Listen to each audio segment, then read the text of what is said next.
한번 따라합시다. 생각의 틀을 바꿉시다. 그래요. 이 제목으로 잠깐 은혜를 나누도록 합니다. 한 어린이집 그 선생님이 온라인에다가 글을 올렸는데 이게 뉴스로 보도가 됐어요. 혹시 보신 분들이 있을지 모르겠습니다. 보통 어린이집에서 우리 부모님들한테 가정통신문을 보낼 때 거기에 내용을 담아서 보내는 중에요. 보통 뭐뭐뭐뭐를 금합니다. 예를 들어서 뭐 슬리퍼 착용을 금합니다라든지 이런 금지의 문장을 쓰면요. 요즘 젊은 학부모들은 그 금합니다의 금을 금지의 금으로 읽는 게 아니라 뭐로 읽을까요? 금덩어리의 금으로 읽어서 그거 굉장히 좋은 뜻이구나 라고 이해한다는 거예요.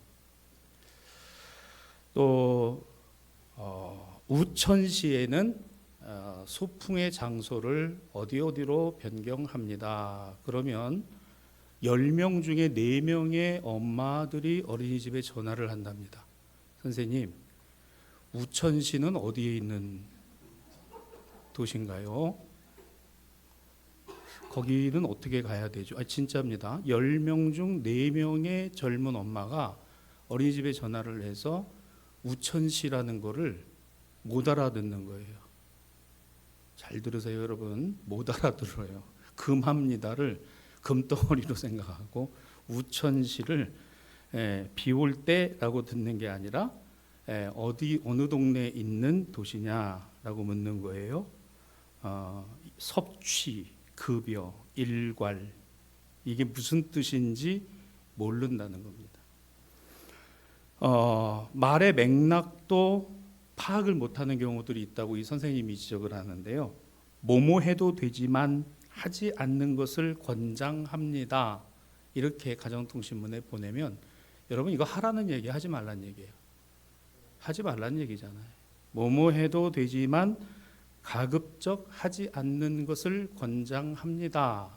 는 하지 마시라는 얘기인데 또 전화를 한답니다. 엄마들이 뭐라고 할까요? 선생님, 하라는 거예요? 말라는 거예요?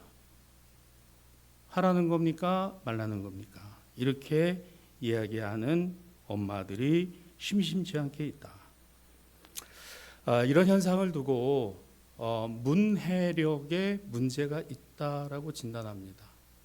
그럴 수밖에 없는 게 우리 문화는요, 한자 문화권이에요. 그 다음에 또 하나, 우리 민족에게는 큰 역사적 경험이 있습니다. 일제 식민 통치를 받거든요. 이러다 보니까 한자 플러스 일본시, 이 플러스라는 말도 이게 사실 일본식 영어죠. 플러스가 아니고 플러스. 우리 주한이 이제 운전명으로 가니까 빠꾸, 오라이, 모도시 이거 다 들을 거예요. 모도시 원래대로 돌리다 일본어입니다. 빠꾸, 백이라는 말을 일본어로 영어식으로 빠꾸라고 그러죠. 모도시 원래대로 돌리는 거. 저도 일본어 좀 해요. 와르바시, 변도 좀 합니다. 이게 섞여 있어요. 이렇게 섞여 있다 보니까 우리 말은 소리 글자가 이 소리 글자인데 실제로는 뜻 글자를 알고 있어야 이해가 되는 거예요. 그뿐만 아니라 문장을 이해하는데도 지금 젊은 세대들이 어려움을 겪는다 그래요. 어느 회사가 보통은 모집 인원 해놓고 동그라미 명 또는 동그라미 명 이렇게 쓰잖아요. 그러면 이거를 한 자리 내지는 두 자릿수 인원을 뽑는구나 이해하는 게 문해력의 바른 이해입니다. 근데 어떻게 이해를 해요? 0명을 쓰면 한 명도 안 뽑을 거면서 왜 공고를 냈냐? 이렇게 질문을 하는 거예요.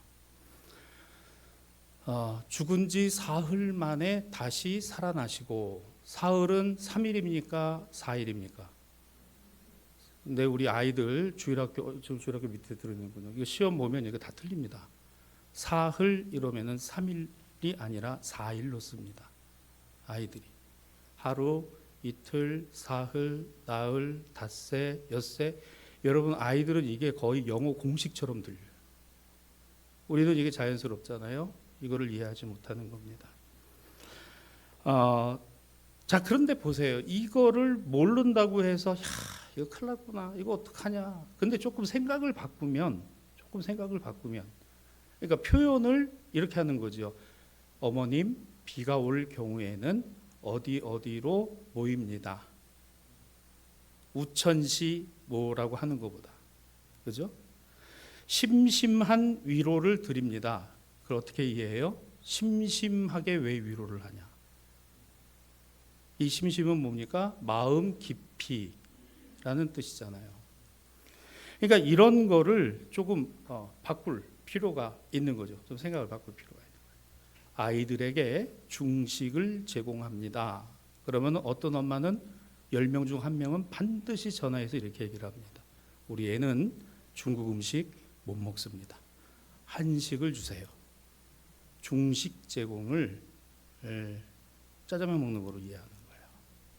그러니까 이런 부분들이 한자 문화와 식민지 지배 경험이 있기 때문에 우리 언어가 이게 상당히 이해하기가 어려운 지경으로 가고 있고, 또 하나 가장 결정적인 거는 요즘 세대들은 스마트폰에 릴스나 아니면 소위 아이들 말로 짤, 유튜브 이거 보고 다 이해를 하니까 책을 안 읽어요. 글을 읽지 못합니다. 문맥과 문장을 연결할 줄을 몰라요. 더 놀라운 사실은 크리스찬들 중에 문해력이 떨어지는 성도들이 상당하다는 거예요. 성경 말씀을 듣기는 들어도 성경을 보면 무슨 뜻인지를 몰라요. 무슨 말인지를 모르고. 하긴 설교를 들어도 뭔 뜻인지 모르는 경우도 수두룩하니까. 저는 생각하는 거예요. 야, 내가 설교를 하고 말씀을 전할 때 가급적이면은 쉬운 단어를 쓰고 이해하기 쉬운 단어를 써야 되겠구나. 제가 좋아하는 우리 교단의 어떤 목사님은 당신의 설교의 포인트를 어디다 두느냐면은 중학교 1학년에서 2학년 수준에 맞춰놓고 작년 예배 설교를 하신대. 제가 그분 설교를 잘 들어보면, 여러분 오해하지 마세요. 아, 목사님이 우리를 중학교 1학년이나 2학년 정도로 여기시는거나 이러면 또 그 사람은 또 생각이 좀 이상한 거예요. 그런 의미가 아니에요.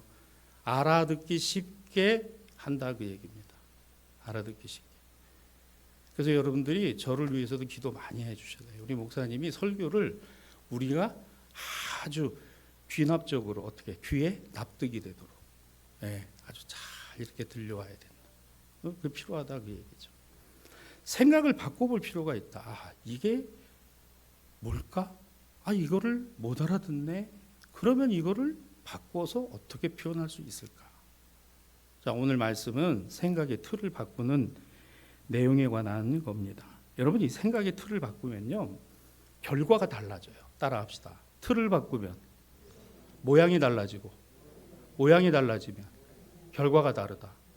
틀림없이 그래요. 틀을 바꾸면 모양이 달라지고, 모양이 달라지면 결과가 달라지는 겁니다. 제가 국민학교 때, 또 국민학교라고 그러면 또 아이들이 잘 이해해요. 초등학교 때. 끝나고 나오면 항상 그 학교 앞에 이 뽑기가 있었어요. 달고나라고도 하고 뽑기라고 하고, 거기다 설탕 할머니가 넣어가지고 이 연탄불에다 녹인 다음에 이스트 탁 넣고서 막 올라오면 탁 해가지고 별, 눈사람 뭐 이거 해가지고 그거 찍어가지고 말이에요. 그거 5원 했어요. 5원 하나에 5원. 그거 해가지고 동그란 거 그거 말이죠. 이거 해서 또 침 묻혀가면서 요거 해가지고 하나 더 먹을 거라고. 그거. 그러니까 그 틀에다 딱 갖다 찍어놓고 그거대로 해가지고 거기서 조금이라도 부서지면은 꽝이고, 그거 한다고 그거 해가지고 참 지금 생각해 보면 그거 뭐라고? 근데 그 틀에 그거 맞춰서 그거대로 할 거라고. 그것도 집에서 연습한다고 국자 태워 먹은 게 또 한두 개입니까? 그래서 엄마한테 혼나고 그거 해가지고. 여러분, 그 틀이 달라지면 모양이 달라지고, 모양이 달라지면 결과가 달라지는 거예요. 네모난지 동그란지 별인지 달라지는 거예요. 여러분, 내가 사시의 눈을 가지고 바라보면은 사시로밖에 안 보이는 거예요. 내가 삐뚤어진 걸로 보면 삐뚤어지게 보이는 거예요. 여러분 오늘 저는 이 솔로몬의 경우에서 이거를 여러분하고 한번 찾아보려고 합니다. 자, 오늘 본문 말씀이 바로 그런 부분이에요. 자, 솔로몬을 한번 생각해 봅시다. 솔로몬이 어떻게 임금이 됐습니까? 솔로몬의 아버지 다윗이죠. 엄마가 누구예요? 어머니가 밧세바입니다. 참 이게 솔로몬에게서는 왕위를 이어갈 수 있는 정통성에서는 한참 밖에 있었어요. 그리고 이 밧세바와의 관계성 속에서 과연 다윗의 뒤를 이을 만한 조건이냐? 절대로 아닙니다. 절대로 아닌데 솔로몬은 똑똑히 봤어요. 첫째는 배다른 형제였던 압살롬입니다. 이 다윗의 아들 압살롬은 백성들에게 인기가 상당했어요. 그리고 다윗의 뒤를 이을 만한 임금이라고 봤습니다. 그런데 이 압살롬은 거기에 취해서 주변 사람들을 정리하지 못했어요. 정치적으로 정리하지 못하고 그 말을 듣는 바람에 망했습니다. 아버지 목에 칼을 들이대고 반란을 일으켰어요. 그리고 결국에는 자신의 그와 같은 강점이 그 자신을 망하는 것으로 바꿨습니다. 머리카락이 길고 말이죠. 윤이 나고 제왕의 풍모를 갖고 있었던 압살롬은 그만 말을 타고 달리다가 말이죠. 나뭇가지에 그 머리카락이 걸려가지고 이 목이 졸려서 죽잖아요. 솔로몬이 그거 봤습니다. 자신의 형제였던 아도니아가 아버지의 뒤를 이어서 왕이 되려고 할 때 오늘 궁중에서와 제사장 그룹에서는 그 아도니아를 제거를 했어요. 솔로몬이 그걸 봤습니다. 그리고 왕이 된 거예요. 그게 솔로몬입니다. 온갖 그런 난관을 뚫고 왕이 된 솔로몬에게 어떤 생각이 들었을까요? 그에게는 트라우마로 남았습니다. 그렇게 해서 왕이 되어서 살아보니까 물질의 부귀와 영화, 권력과 권세 이 모든 것이 다 뭐예요? 헛되고 헛된 것이. 막상 그 자리에 가보니까 아무것도 아니에요. 막상 그 자리에 올라가 보니까 별것도 아니에요. 다 쓸데없는. 그런데 딱 한 가지 이게 있어요. 사무엘하 12장 25절에 보면 선지자 나단이 솔로몬을 두고 그의 이름을 여디디아라 했으니 이는 하나님께서 사랑하심이라. 하나님께서 사랑하심이라. 여러분 내가 세상에 빠져 살아갈 때도 하나님 나를 사랑하시고 내가 하나님 없다라고 함에도 불구하고 하나님은 여전히 나를 사랑하시고 내가 하나님 앞에 원망하고 불평해도 여전히 하나님은 나를 사랑하시고 내가 깨달으면 그게 은혜입니다. 그렇죠? 여디디아 하나님께서 사랑하셨다. 저는 그래서 이 말을 참 좋아해요. 그럼에도 불구하고 내가 못 깨닫고 이해 못하고 원망하고 불평하고 그럼에도 불구하고 하나님은 나를 사랑하시고 나를 기억하시고 나를 붙드시고 나를 인도하십니다. 여러분 신앙의 언어를 저는 한마디로 표현하면 그럼에도 불구하고 인 거예요. 너무너무 미워요. 너무너무 화가 나요. 너무너무 속상해요. 그럼에도 불구하고 이해할 수가 없어요. 도저히 이해할 수가 없습니다. 이제는 길 가는 게 무섭고 횡단보도 앞에 서 있는 게 무섭고 하루에도 무슨 일을 당할는지 알지 못함에도 불구하고 그 하나님이 여전히 나를 사랑하십니다. 그리고 여러분 이왕이면은 횡단보도도요 큰 가로수나 전봇대 뒤에 꼭 서 계시기를 바랍니다. 길가에 가까이 가서 서 계시지 마세요. 이왕이면.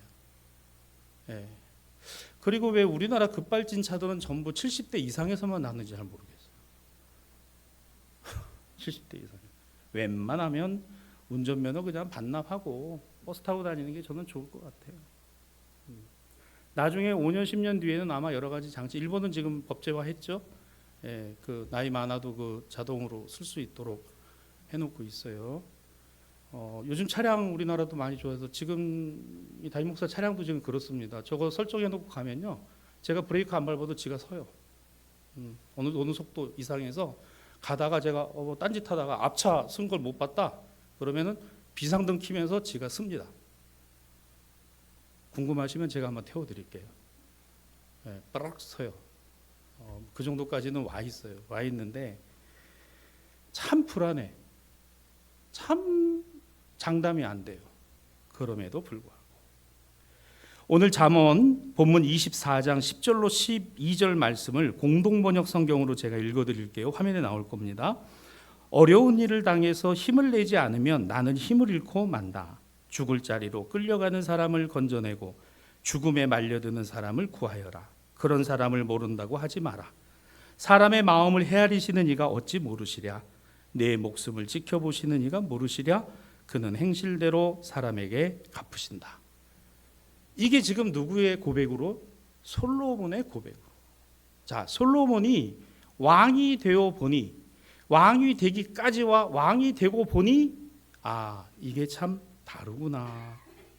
내가 생각을 달리해야 되겠구나. 자, 여기 보시면 어려울 때, 내가 힘들 때, 때로는 어떻게 할 수조차 없을 때, 자, 10절 말씀해 보면 어떻게 해요? 어려운 일 당해서 내가 힘을 내지 않으면 나는 뭐하고 만다? 그 힘을 잃고 말 것이다 라고 솔로몬이 이야기를 하고 있어요. 부정적인 생각을 내가 가지면요 이렇게 갑니다. 부정적인 생각의 틀은요 자포자기, 그냥 다 포기해버리는 거죠. 원망, 책임전가, 패배의식, 그 다음에 이건 어쩔 수가 없어 라는 불가항력. 그런데 이런 부정적인 상황이 있다 할지라도 생각의 틀을 거기다 두지 말고 그 생각의 틀을 이렇게 바꿔보자는 거예요. 긍정적인 것으로. 어떻게 합니까? 힘을 내라. 따라합시다. 힘을 크게, 힘을 내라. 능력이신 주님이 함께 하신다. 할렐루야. 그 생각의 틀을 바꾸는 거예요. 그러니까 상황은 똑같아. 이 어려운 일, 내가 어떻게 극복할 수가 없고, 이 불가항력적이고, 그냥 저 사람 때문에 그런 거야. 그냥 여전히 내 마음이 그냥 원망이 가득하고, 그냥 툭 치면 나오는 게 그냥 불평불만밖에 안 나와요. 그냥 그리고 그냥 다 모르겠어, 그냥 다 포기하고 자포자기하는 이 부정적인 생각의 틀을 갖고 가면 부정적인 모양의 부정적인 결과가 나오는 거예요. 근데 이걸 어떻게 바꾸는 거예요? 힘을 내라. 자, 다시 10절을 봅니다. 10절 말씀 올려주세요. 어려운 일을 당해서 힘을 내지 않으면 나는 힘을 잃고 만다. 이게 무슨 얘기예요? 그런 어려움 앞에 내 생각의 틀을 부정적인 것에서 긍정적인 것으로 바꾸는 겁니다. 힘을 내라. 힘을 내야 내가 쓰러지지 않지. 하나님이 너와 함께 하실 거야. 함께 하고 계시잖아. 이 생각의 틀을 바꾸는 겁니다. 자, 내일부터 우리가 이제 생업의 자리에 나갔을 때, 우리 삶의 자리에 나갔을 때 어려움이 있고 좀 힘든 상황이 온다 하더라도 괜찮아, 힘을 내, 능력의 주님이 함께 하셔. 이렇게 고백하는 여러분들이 되시기를 주님의 이름으로 축복합니다. 자, 그러니까 부정적인 생각의 틀을 긍정적인 생각의 틀로 바꾸는 거예요. 바꾸면 그 모습이 달라지고 결과가 달라지는 거예요. 자, 그 다음에 내 주변에 일어나는 일들이 있어요. 어려움을 겪고 죽을 것 같은 힘겨움에 어찌할 바를 모르는 사람들이 또 있습니다. 나와 같은 사람들이 또 있어요. 그러면 내가 그거를 지켜보고 생각할 때 어떻게 할 것인가? 두 가지예요. 하나는 모르는 척하고 외면하든지, 또 하나는 도와주든지. 그겁니다. 자, 11절 말씀입니다. 11절 말씀에 죽을 자리로 끌려가는 사람을 건져내고 죽음에 말려드는 사람을 구하여라. 내가 아니죠. 다른 사람이죠. 죽을 자리로 끌려가는 사람을 건져내고 죽음에 말려드는 사람을 구하여라. 이 긍정적인 어떤 도움으로 바꾸는 겁니다. 외면에서 도움으로. 외면은 이런 거죠. 뭐 내일도 아닌데 뭐 내가 왜? 나하고는 상관없기 때문에 나만 아니면 된다. 아니죠. 이거를 바꾸는 거예요. 이 생각의 틀을 바꾸면 죽을 사람, 힘겨워서 어쩔 줄 없는 사람, 내가 저 사람을 돕지 않으면 어찌할 것인가? 도와줘야죠. 살려주는 사람이 되는 겁니다. 도움을 주는 사람이 되는 거예요. 힘이 돼주는 사람이 되는 겁니다. 여러분에게 힘이 돼주는 사람이 있습니까? 여러분을 위해서 중보하고 기도하는 사람이 있습니까? 여러분에게 진정으로 애정을 갖고 여러분을 위해서 말해주는 사람이 있나요? 여러분이 힘들고 어려울 때 격려자가 되고 위로자가 되는 분들이 있을까요? 이런 분들이 여러분 주변에 많아지기를 주님의 이름으로 축복합니다. 여러분도 또한 그런 사람들이 되주시기를 바랍니다. 솔로몬은 그 생각의 틀을 다른 사람을 향해서 적용했다는 거예요. 외면하지 말고 모르는 척하지 말고. 자, 그 다음에 12절 말씀입니다. 12절 말씀을 보면 그런 사람을 모른다고 하지 마라. 사람의 마음을 헤아리시는 이가 어찌 모르시랴. 내 목숨을 지켜보시는 이가 모르시랴. 내가 할 수 있는 최선, 내가 할 수 있는 생각의 틀을 바꾸는 일들, 그로 말미암아 행하는 모든 행동들은 어디에서부터 올까? 나의 의지와 결단만이 아니라 내게 힘 주시고 능력 주시는 하나님으로부터 오는 것이다. 그죠? 여러분, 하나님으로부터 오는 것은 선해요. 그죠? 내가 하는 것이 하나님 앞에 선하기를 구하지 마시고요. 하나님이 내게 주시는 선한 것은 하나님과 모든 이들에게 유익이 되는 겁니다. 내가 하는 것이 하나님의 선을 이루는 게 아니고요. 하나님의 선이 나를 바꾸사 선하게 하시는 거예요. 이건 무슨 이야기일까? 하나님이 주시는 마음과 생각으로부터 무엇이 하나님의 뜻인가? 그렇죠. 하나님이 기뻐하시는 일이 무엇인가? 그렇습니다. 어떻게 말하는 게, 어떻게 행동하는 게 하나님이 기뻐하실 일인가 하는 거예요. 여러분, 살아가면서 가장 힘든 것이 뭘까? 사람과 사람 사이의 관계입니다. 이 관계를 만들어가는 게 참 어려워요. 이 관계는요, 어떻게 보면 유익할 수도 있고 유익하지 않을 수도 있습니다. 그런데 나에게 유익하고 유익하지 않은 것을 내가 판단하기 전에 오늘 그 유익과 무익을 하나님이 합력해서 나에게 가장 좋은 것으로 이루신다고 믿으시길 바랍니다. 내 주변에는 좋은 사람도 있지만 좋지 않은 사람도 있어요.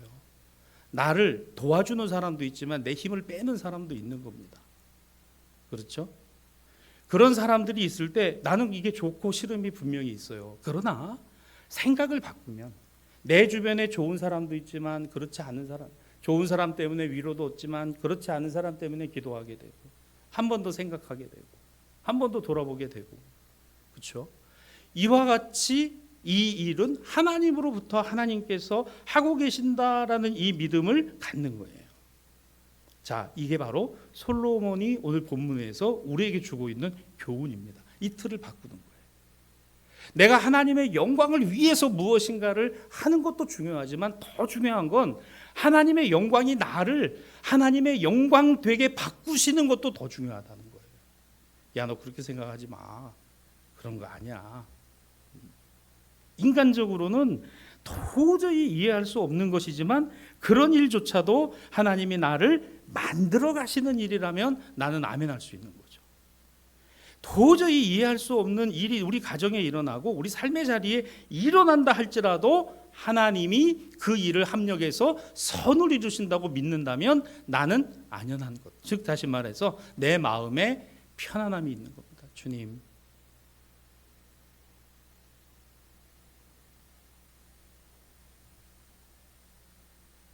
자은이하고 소연이가 주중에 사진을 2장을 저한테 보내왔어요. 카톡으로. 목사님은 오스트리아입니다.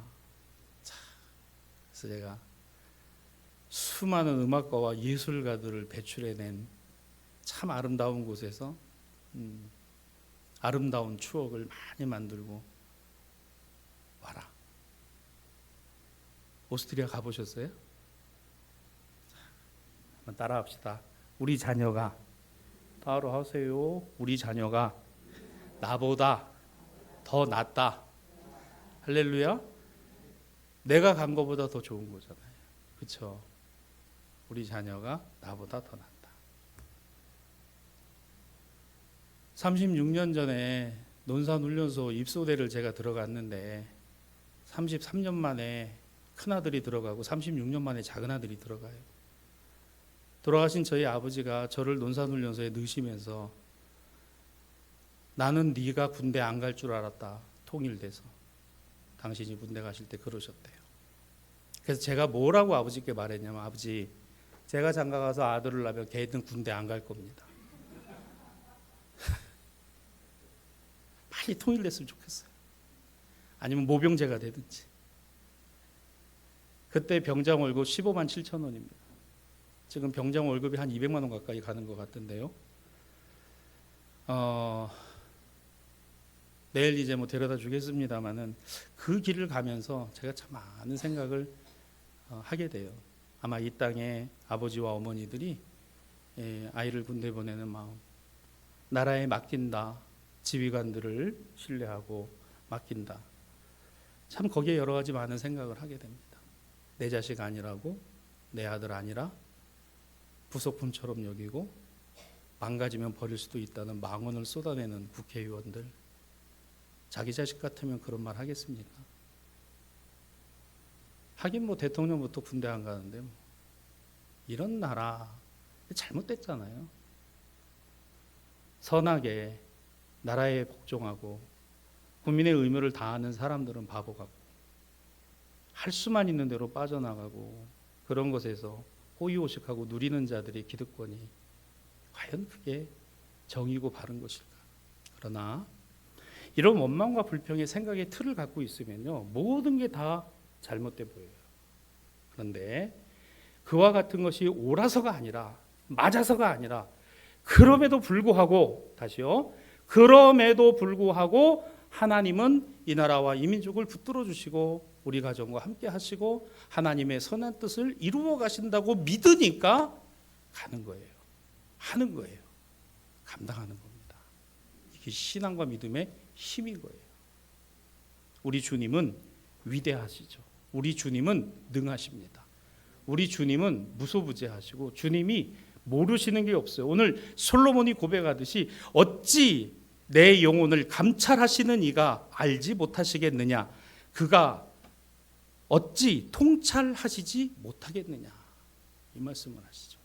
이 말씀이 오늘 저와 여러분들에게 있습니다. 이제 말씀의 결론을 맺어보죠. 솔로몬이 자신의 생각의 틀을 이렇게 바꾸었다라고 직접 고백하는 내용이 나와요. 그게 어디냐? 전도서 2장 10절과 11절입니다. 제가 읽어볼게요. 무엇이든지 내 눈이 원하는 것을 내가 금하지 아니하며 무엇이든지 내 마음이 즐거워하는 것을 내가 막지 아니하였으니 이는 나의 모든 수고를 내 마음이 기뻐하였습니다. 이것이 나의 모든 수고로 말미암아 얻은 몫이로다. 자, 그 다음에 11절입니다. 그 후에 내가 생각해 본즉 내 손으로 한 모든 일과 내가 수고한 모든 것이 다 헛되어 바람을 잡는 것이며 해 아래 무익한 것이로다. 여기서 11절입니다. 모든 것을 원하고 보고 바라고 즐거워하는 것을 내가 다 얻었고 내가 수고해서 가졌고 왕이 되었고 부귀영화를 누렸지만 그 후에 내가 뭐 했어요? 생각해 본즉 바꿨다는 겁니다. 이 생각을 바꿨다는 거예요. 내가 원하고 내 눈이 바라고 내 생각에 내 마음에 좋은 것 즐거움만으로 기뻐하였는데 이것이 나의 수고와 노력으로 된 것이라고 내가 뿌듯했는데 그 후에 내가 생각해 보니까 아하, 그렇지 않구나. 그렇지 않구나. 그렇습니다. 바로 오늘 말씀의 주제입니다. 그 후에 내가 생각해 본즉, 자, 두 가지로 오늘 기억하세요. 첫째, 삶의 자리에서 그럼에도 불구하고. 두 번째, 그 후에 내가 생각해 보니, 내가 다시 생각해 보니, 다시 생각해 보니, 다시 생각해 보니, 다시 생각해 보니, 그런 뜻이 아니구나. 그런 의미가 아니구나. 왜 선생님이 가정통신문에다 우천시를 썼을까? 그런 뜻이 아니구나. 아이고, 내가 이렇게 써가지고 어머님이 잘못 이해하셨네. 다음에는 가정통신문에다가 비가 올 때에는 이라고 써야지. 다시 생각해. 이게 인간인 거예요. 이게 사회적 인간이에요. 이게 크리스찬 그리스도인의 인성인 겁니다. 다시 생각해 보니. 그럼에도 불구하고는 하나님의 은혜예요. 다시 생각해 보니는 지혜입니다. 하나님의 은혜는 은혜로, 그 은혜로 말미암아 우리의 삶은 지혜로 나타나야 할 줄로 믿습니다. 다시 생각해 보니 오늘 이것을 뭐라 합니까? 예배라고 합니다. 예배는 뭡니까? 예수님의 말씀을 기억하고 주님의 성찬을 회상하는 거예요. 이걸 예배라고 합니다. 여기에 두 가지 단어가 나오죠. 말씀의 기억과 성찬의 회상입니다. 여러분, 다시 생각하고 다시 기억하는 거예요. 예배는 이 끊임없이 이 자리에서, 지난 수요일에도 말씀드렸죠. 제사는 예배이지만 예배는 제사가 아니라 그랬습니다. 여러분, 이 예배는 말씀을 기억하는 것이고 성찬을 회상하는 겁니다. 기억하는 아남네시스, 회상하는 프로레시스입니다. 이것이 헬라어 성경에 나오는 예배의 정의예요. 여러분, 오늘과 우리가 예배하는 이유가 뭡니까? 바로 이거예요. 하나님 말씀과 그 성찬을 통해서 다시 기억하고 다시 생각하는 겁니다. 생각의 틀을 바꾸면 모양이 달라지고, 모양이 달라지면 결과가 달라집니다. 그러므로 따라합시다. 예배는, 크게요, 예배는 우리 생각 바꾸는 겁니다. 믿습니까? 우리 생각을 자꾸 바꾸세요. 자, 첫째, 그럼에도 불구하고. 두 번째 뭐예요?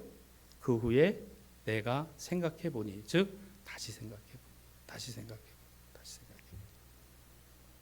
오늘 집에 가셔서 말씀 주신 은혜, 찬양 받은 은혜, 기도 우리에게 깨닫게 하신 것 다시 생각하고 또 생각해서 여러분에게 좋은 영적 양분이 되고 여러분 신앙과 믿음의 성장이 되는 밑바탕이 되시기를 주님의 이름으로 축복합니다.